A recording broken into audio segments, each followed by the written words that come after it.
Hi everyone, my name is Tanya and I'm from Build with Innovation.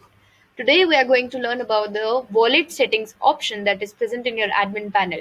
So you all are aware of how to log into your admin panel, that is via the phone number as well as the OTP. So the side menu contains one option that is wallet settings. So you'll click upon it, you'll be leaded to such a page where you can change the settings of your wallet of your customer. First of all, it's your choice to make the in-app wallet active or not. So you can do this from here. Whether you want to make in-app wallet active or not. Like, do you want your users to have that wallet settings or not? That is your choice.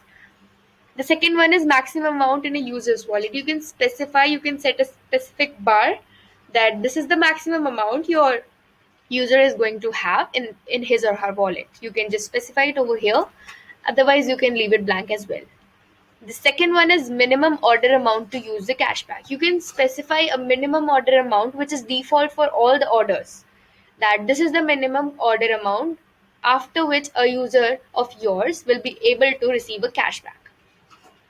Maximum amount that can be used from a cashback in an order. So you can specify that how much of a cashback your customer can attain from a particular order. So you can specify it over here. Otherwise, you can leave it blank as well if you do not want to. Next one is amount in the wallet for the new users. You can just specify how much amount do you want your new users to have in their particular wallet. You can make it 50 or 100 depending upon your marketing. Like you can just go with adding 50 rupees in the new users wallet and go with the marketing like if you install our application you'll be getting 50 rupees in your wallet.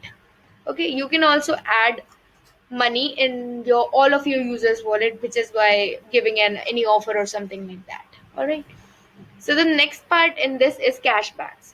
So cashback is basically related to your wallet. All right, you are able to give the cashbacks to your customer only if you are enabling this wallet feature, because the cashback will be received by your users in their particular wallets.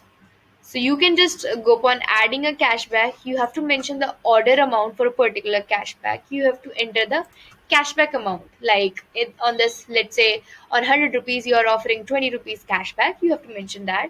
And number of times your user can use it. You can specify that as well. You want your user to use it one times or the other or more times. So as you add this, this is how your cashback is going to look like.